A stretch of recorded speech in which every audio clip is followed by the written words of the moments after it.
Johannesburg, South Africa, 2018. We're in a plush area in the north of the city called Sandton, otherwise known as Africa's richest square mile. It's skyscrapers, swimming pools, luxury shopping malls, glitz and glamour. In the middle of this area stands an imposing white building. This is the Hilton Hotel, and at the start of the summer of 2018, this is where the launch event of a new company is being held. The company's name is 21st Century Media, and it's off to a roaring start. It's an extravagant, highly exclusive event, and anyone who's anyone is here in this room. Activists, philanthropists, news anchors, actors, members of Johannesburg's highest society are lounging around circular tables under the gentle glow of candles. There's champagne, flowers, and speeches. Everyone's attention is on the stage at the front of the room. There are 3 big screens. There's a click, a pause, and then a man's face appears on the screens. The same picture on each. He's grinning. This is the man everyone's been waiting to hear from. He's called Tom Motsepe, from a line of South African billionaires. He's the esteemed chairman of 21st Century Media, and he's calling in from New York to join the celebrations.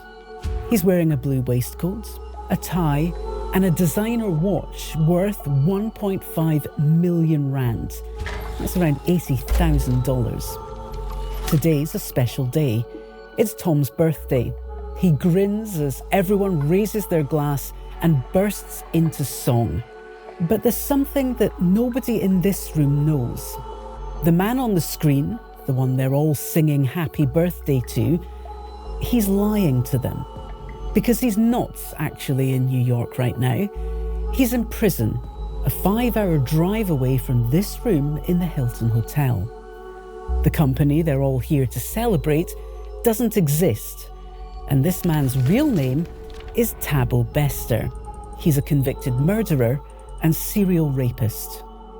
This is a story about how a fraudster, murderer and rapist worked his way into South Africa's most exclusive circles and how he almost escaped justice.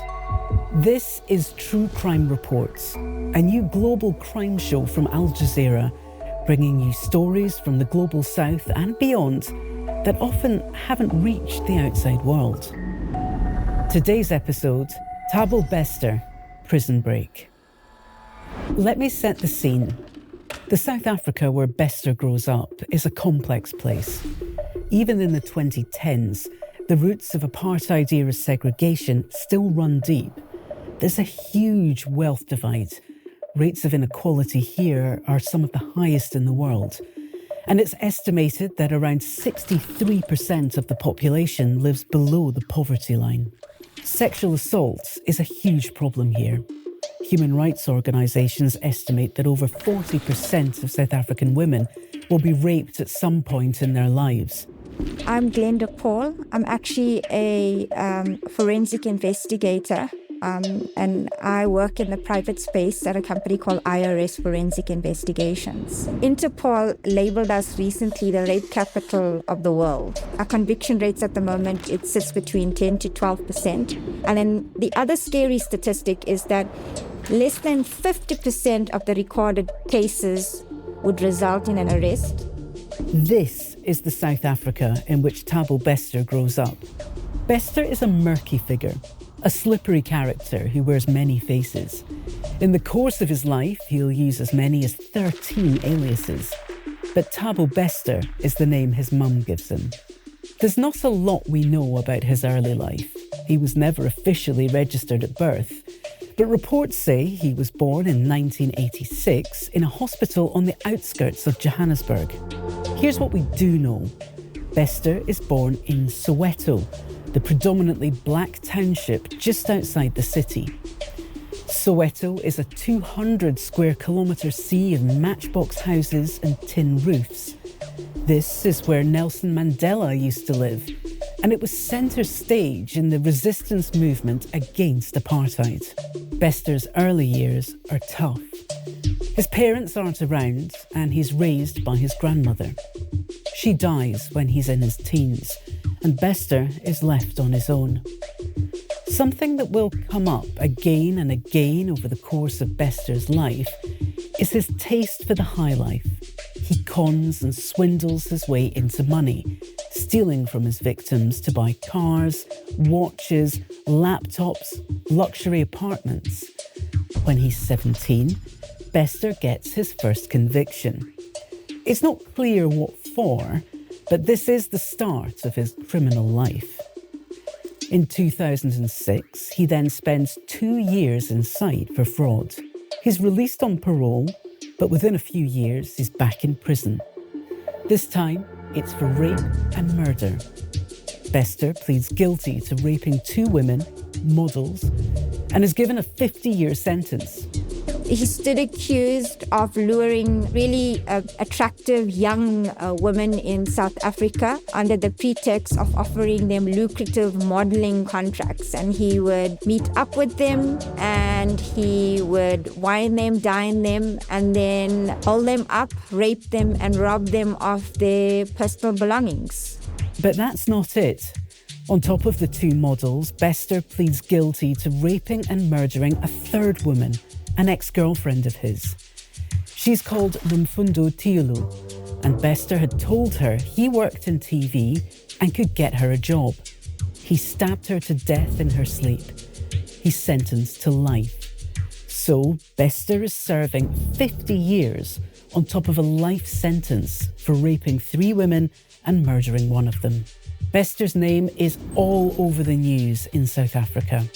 The media has given him a new name, the Facebook Rapist. Bester is sent to a maximum security prison roughly 5 hours drive southwest of Johannesburg. It's called Manawong Correctional Centre. Now, Manawong is enormous. When Bester arrives in 2012, it's the 2nd largest private prison in the whole world. Incidents here are commonplace. Assaults on officers, attempted suicides, hunger strikes. Abuse towards inmates is well documented. Gang warfare is rife. Now, Manawong is a private prison. This is important. Private prisons were introduced here in 1990 to help with overcrowding, and Manawong is run by the UK company G4S. South Africa's prisons are chronically overcrowded and corruption runs deep. We've had prison wardens outed on social media platforms. They're not supposed to have cell phones. They're not supposed to have access to really electronic equipment. And a lot of our inmates appear to have TikTok and Instagram accounts. They've posted on social media their antics within the prisons, like TikTok dances with prison wardens. That's the level of the corruption within the prison system in South Africa. Now, at this point, Bester's just 26 years old, and he's got a lifetime behind bars stretching ahead of him. You'd think this would be the end of his criminal career, but it's not. After 5 years in Manawong, guards notice Bester has started having a regular visitor. She's a young woman, glamorous. Her name is Dr. Nandipa Magadumana, and she's a celebrity doctor from Johannesburg's plush suburb of Sandton. She's rich, a member of high society, and has been listed as one of the most influential young South Africans over the years. She visited him several times over the years, writes one journalist. There was even a booking on Valentine's Day. Magadumana is Bester's link to the outside world. She sets up a fake property business run by Magadumana's real company, Aram Holdings. Suddenly, payments start landing into Bester's prison accounts. They've come from Aram Holdings. They had supposedly offered a service where you could purchase a property and they would come in and they would perform renovations for that property. And you would pay for those services. And what happened was none of those services were really delivered, and they actually pocketed the money. At the time, though, nobody in the prison seems to know or care that Bester is running a business from behind bars. So when Bester asks for a laptop, the guards give him one. Bester says he's enrolled at college to study graphic design, and new students are allowed access to a computer to help them study. So Bester gets a laptop and access to the internet. And this is where he comes alive. He sets up another fake company. He calls it 21st Century Media, makes it look like an offshoot of the real media company 21st Century Fox, and lists himself as the chairman. He gives himself a new name, Tom Motsepe, and creates an elaborate backstory for his new alter ego. He says he used to be an executive at 21st Century Fox, and he's got various degrees from Harvard. And his new company is the new kid on the block that you should come and work for. Whispers about this new exciting media company move quickly through the highest echelons of Johannesburg society. And as the summer of 2018 arrives, Thabo Bester settles himself against the wall of his cell and dials in for the launch event of 21st Century Media. He's calling in from New York, he tells them, and grins as the crowd sings him happy birthday. It was surreal, to say the least. I couldn't believe it. It lent itself to a lot of credibility. I mean, he appeared in a waistcoat and a tie, and he looked really presentable. He looked like a businessman. Bester's sham company, 21st Century Media, will exist for less than a year. However, in that time, Bester is thought to have made millions from the scam. He charged eye-watering prices for events that never happened and took money for contracts that were never completed. It's now widely accepted that Bester would have had a lot of help from corrupt prison officials to keep this scam up from within the prison walls. This is something we'll come back to. But within a year, Bester's luck runs out. He's got too confident and advertises for an event for women in the media. He lists American A-listers, Halle Berry and Taraji P. Henson, as guest speakers. Both women take to social media to say they're definitely not involved, and a social media storm ensues. Then the real 21st Century Fox gets onto Bester's case. They file a lawsuit against him, the mask is gone, the spell of Tom Motsepe lifted, and 21st Century Media is shut down. And then it's 2022, where this story takes another dramatic turn. It's the early hours of the 3rd of May, and there's panic at Manuwang Correctional Facility. A fire's broken out, and smoke is billowing out of cell number 35, where Bester is. The flames eventually die down to reveal a body. It's burnt to a crisp. Bester is declared dead at 5:10 in the morning. There was a story that was released about a prisoner that had set himself alight at the Bloemfontein prison. And it didn't really get much traction until there was mention that it was Thabo Bester that had, in all likelihood, set himself alight. I was deeply disturbed at how a prisoner managed to get a hold of flammable liquid and set himself alight, and that nobody was able to actually stop him from doing something like that. I was wondering about the safety and security issues around prisoners at that point in time. Shockwaves ripple through Johannesburg and across South Africa. But in the weeks and months that follow, those waiting for more details about what happened are disappointed. The authorities stay eerily quiet. How did the fire break out? Have DNA tests been done on the body? Did Bester kill himself, or was somebody else involved? Nobody knows. As 2022 becomes 2023, it's becoming less and less clear why the police are taking so long to investigate. 6 months after the fire, It's still not clear if DNA tests have been done on the body, and media requests to South African police come back without answers. So everyone wonders what's going on. Meanwhile, in a small newsroom on the other side of the country, a group of investigative journalists is watching the Bester case closely. We're in Cape Town. This is where Ground Up has their offices. They've had their eye on the prison ever since the fire made headline news. And these are the questions that are bugging them. How can it be that one of the country's most dangerous serial rapists has died whilst in the care of a maximum security prison? Where were the guards? And why have the authorities been dragging their heels? But months into their own investigation, the case blows wide open and takes a turn that nobody expected. And that's sort of the time that I just had this very strong suspicion that Bester had not died. When the Ground Up editor heard in May 2022 that a devastating fire had broken out in Thabo Bester's cell and nothing remained but a burnt body, his journalistic instincts smelled foul play. He put two of his best reporters on the case, Daniel Steyn and Marisha Damons. Marisha and her colleague's task is to discover how Bester had died. They get to it, and bit by bit, they start to piece together details that suggest a completely different story to the one they thought it was. There were just so many unanswered questions and things that just didn't make sense to me. For example, how do you start a fire in a maximum security prison?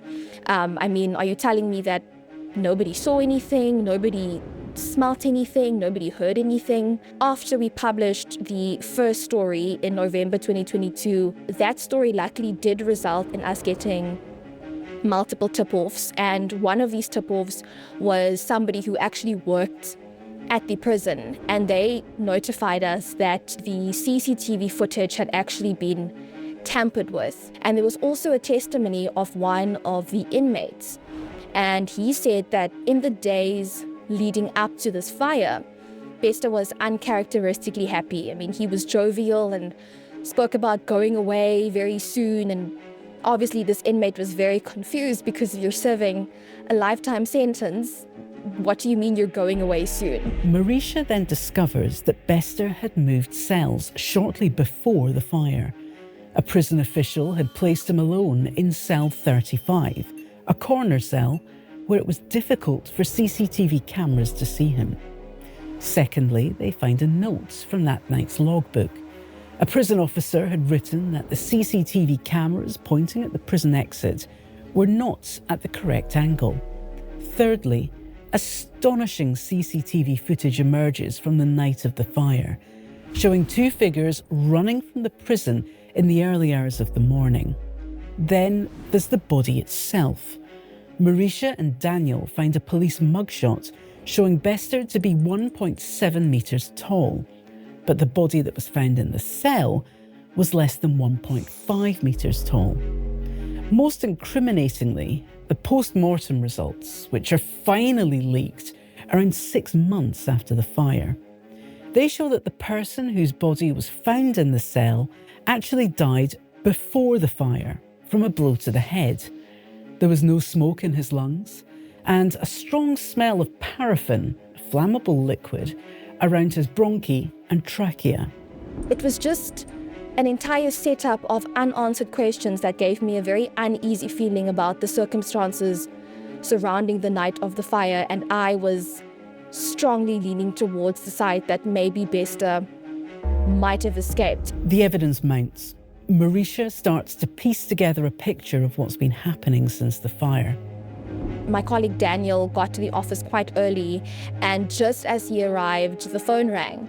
And when he answered it, it was a woman telling him that she had seen our article, and she suspected that she actually had a photo of Thabo Bester, that she was in Woolworths in Sandton City, and she saw Nandipa Magudumana, who is a celebrity doctor, and she's a fan of Nandipa, so she decided to capture a couple of secret shots of Nandipa shopping at Woolworths. But she then saw that Nandipa was shopping with a man who was not her husband.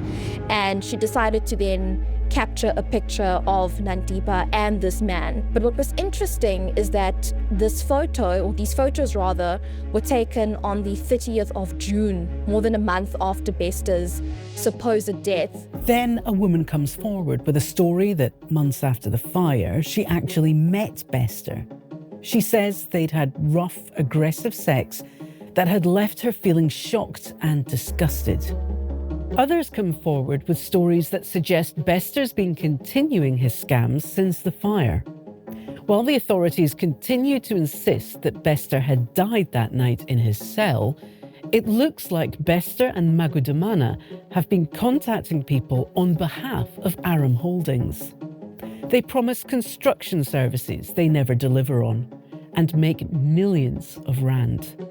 It's even reported that someone looking like Bester has been contacting influencers to take part in a new Netflix series that he's working on called Hot Property Chicks, which, by the way, doesn't exist.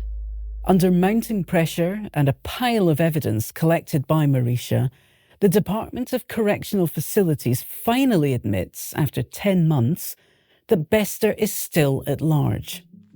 Ground Up has collected and released extensive evidence, all pointing to one conclusion.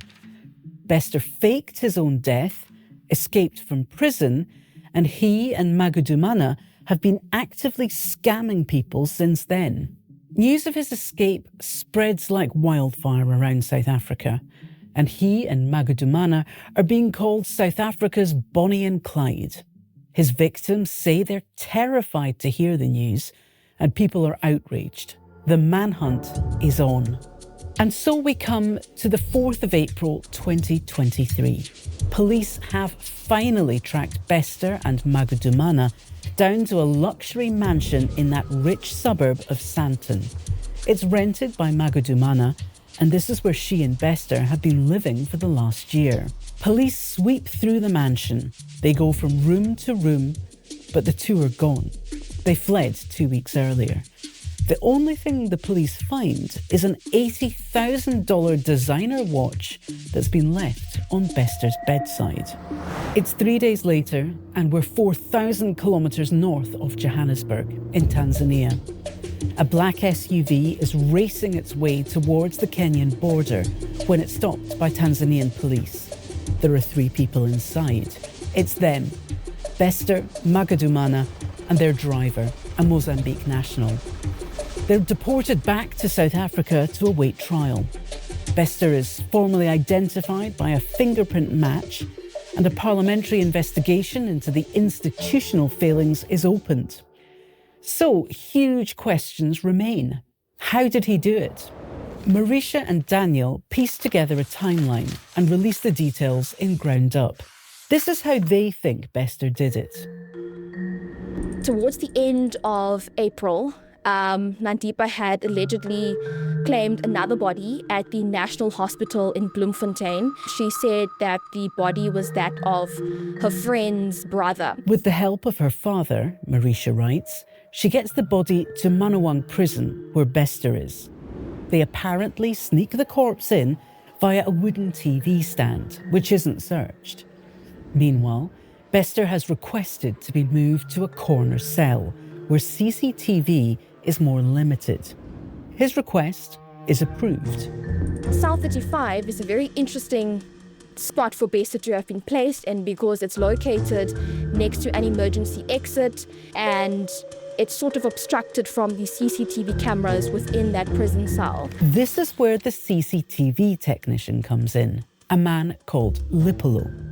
Ground Up reports that he tampers with the CCTV system so the corpse can be snuck in to Bester's cell.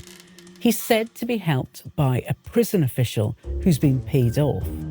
Now, logs say that on the night of the fire, there's a CCTV blackout in the building where Bester's being held. So the camera pointing at Bester's cell goes dark. And at some point in time, In the early hours of the 3rd of May, the body was then moved from the wheelie bin into cell 35.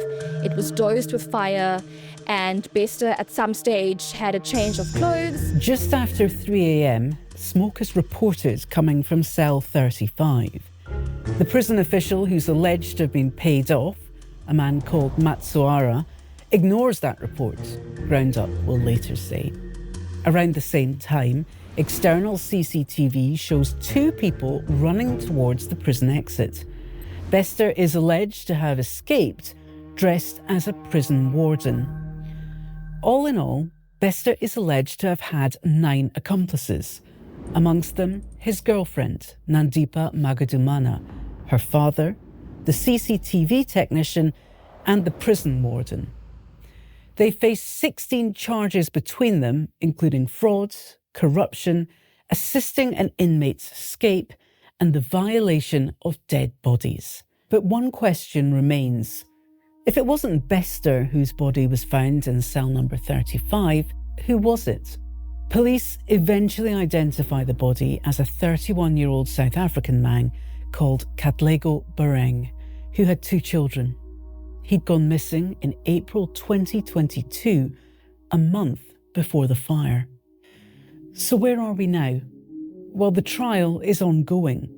It was delayed multiple times because of difficulties with Bester's legal team, and we're yet to know the outcome. It's currently set for February 2025. Thabo Bester's legal team didn't get back to us for comment. Elsewhere, he denies the allegations against him, saying he doesn't believe it was an escape. We also reached out to all of Bester's alleged co-conspirators for comment, including Magadumana's father. None of them provided a response, but the legal teams of Magadumana and her father emphasised that they are innocent until proven guilty. All of Bester's alleged co-conspirators deny the allegations against them. And as of December 2024, some of them have since pleaded to be granted bail. Elsewhere, reports say that Magadumana's defence is that she herself was a victim of Bester's, who was coerced into it. What does the Thabo Bester case tell us about corruption and bribery at the highest levels in South Africa's prisons? What does it reveal about how private prisons function and where they fail? At the time of Bester's escape, Manawang Prison was run by UK-owned security company G4S, and their role in all of this was drastically called into question. We've reached out to G4S for comment. They say they regret the actions of a small number of former employees involved in the incident. Elsewhere, in response to the stories about the violence that occurs in the prison, G4S South Africa has maintained that the prison is well run and subject to, quote, daily, monthly and annual oversight by the Department of Correctional Services. However, the DCS announced in May 2023 that they've terminated G4S's contract with the prison, which is due to expire in 2026. More shocking, perhaps, is a detail that Ground Up revealed as part of their exposé into the escape. They report that the Deputy Minister of Correctional Services, in fact, knew Bester had escaped. A source from within the prison had told him a few weeks after the fire and had reminded him again a few months later. But still, they held out for nearly a year before admitting he'd escaped. We approached the Department for Correctional Services for comment, but they didn't reply. We also approached the South African Police Service to ask why the investigation took so long to get going. They didn't reply. Given just how elaborate this escape was, it's clear that Bester was not operating in isolation and that he definitely had some extensive help from prison staff. They definitely failed in their responsibilities, I think, firstly to prevent this fire from happening, and secondly, that this matter took so long to reach any sort of finality. Towards the end of 2023, Marisha Damons and Daniel Steyn receive a prestigious award for the role they played in exposing the truth about Thabo Bester. But while we wait to hear the outcome of the trial, will anything change within the flawed prison system that allowed this to happen? This was True Crime Reports, a global crime series from Al Jazeera. In our next episode, we're in Canada, where in 2022, an outspoken Sikh separatist was mysteriously shot dead, a story which reaches right into the heart of the American and Indian governments. Thank you for joining. We'll see you next week.